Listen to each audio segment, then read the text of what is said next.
भारत में जन्म दर यानी जो है बर्थ रेट लगातार कम होती जा रही है। ऐसे में सरकार के प्रमुख आर्थिक सलाहकार जो है संजीव सान्याल ने पेंशन योजनाओं को लेकर गंभीर चेतावनी दे दी। उन्होंने कहा कि आज भारी भरकम पेंशन का वादा करना आसान है, लेकिन आने वाले सालों में इसे निभाना मुश्किल हो सकता है, क्योंकि काम करने वाली जो युवा आबादी है वो तेजी से घट रही है। इसके अलावा जो सान्याल ने कहा कि 2001 में देश में लगभग जो है 2.9 करोड़ जो है बच्चे पैदा हुए थे, जबकि अब ये संख्या जो है करीब 2.3 करोड़ रह गई।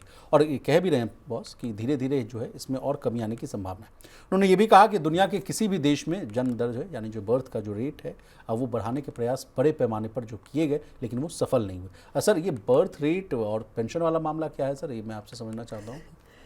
इस बात को अभी हाल में ही जो प्रधानमंत्री की आर्थिक सलाहकार परिषद है, उसकी सदस्य हैं डॉक्टर श्यामिका रवि, बड़ी अर्थशास्त्री हैं, सरकार के साथ काम कर रहे हैं। उन्होंने भी अभी अपने एक एड्रेस किया था, एक संबोधन दिया था, उसमें उन्होंने इस बात का जिक्र किया था। और उसी बात को प्रधानमंत्री के ही सलाहकार, आर्थिक सलाहकार परिषद के दूसरे सदस्य संजीव सान्याल, दोनों प्रबुद्ध लोग हैं, उन्होंने इस बात का जिक्र किया है।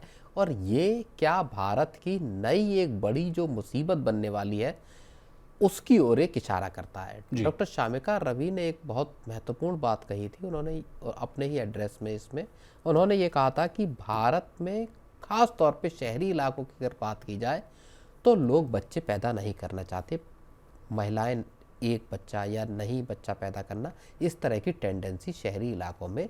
और टीएफआर भी लगातार घट रहा है सर। टोटल फर्टिलिटी रेट जो है पहले 2-3 के आसपास हुआ करता था, 1.9 है। अब वो दरअसल रिप्लेसमेंट रेट से नीचे चला गया है। भारत में जो जन्म दर है वो रिप्लेसमेंट रेट क्या हुआ, रिप्लेसमेंट रेट ये हुआ कि अगर आपके मान लीजिए साल में 100 लोग मरे तो 100 ही लोग पैदा हुए, ये आपका रिप्लेसमेंट रेट हुआ। यानी आपकी आबादी उस लेवल पे बनी हुई है, बराबर बनी हुई है, इक्विलिब्रियम जिसको बोलते हैं। हाँ, अब क्या हो रहा है कि जो आपका फर्टिलिटी रेट है वो आपका धीरे धीरे डाउन हो रहा है। इसका मतलब ये है कि देश में एजिंग पॉपुलेशन अब बढ़ रही है, यानी बूढ़ी होती हुई आबादी, जो एक बात 15-20 साल पहले शुरू हुई थी कि देश भारत जो है वो डेमोग्राफिक डिविडेंड का फायदा उठा रहा है, वो अब दरअसल अगले 20-25 साल में हम धीरे धीरे उसको उस साइकिल से बाहर निकलते जाएंगे। और वहीं से ये एक बहुत बड़ा कंसर्न पैदा हो रहा है, जो जिसका जिक्र संजीव सान्याल अगली उसमें कर रहे हैं स्टेप में, कि अगर साहब आप जो पेंशन का जो बर्डन बढ़ाएंगे अगर आप इस तरह के, तो वो फिर आपके पूरे खजाने पर भारी पड़ेगा, क्योंकि नई आबादी ऐसी होगी नहीं जो काम कर पाए, बूढ़ी आबादी बढ़ेगी जिसको आपको पेंशन देनी पड़ेगी। उन्होंने बड़ा अच्छा मतलब पूरा मैट्रिक समझाया सर कि पेंशन का पैसा कहाँ से आता है।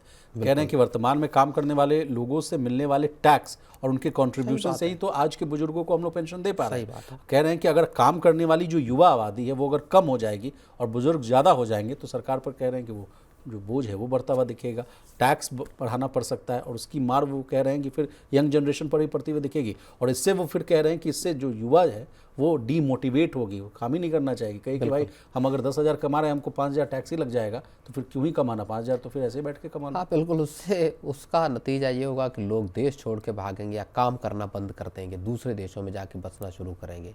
तो ये एक बड़ी ऐसी समस्या है जो भारत के सामने आने वाली है। और इसका क्या इम्पैक्ट इकोनॉमी पर पड़ेगा बॉस? उन्होंने ये भी कहा है कि सरकार को अपने जो टैक्स मॉपअप है या टैक्स इकट्ठा करने के जो तरीके हैं उन पे फिर से पुनर्विचार करना होगा। सरकार को अपने पेंशन के बर्डन को फिर से देखना होगा कि ये बर्डन कहीं ऐसा ना हो जिसका बोझ आपकी जो कमाई करने वाली है वर्कफोर्स है उस पर आके लद जाए।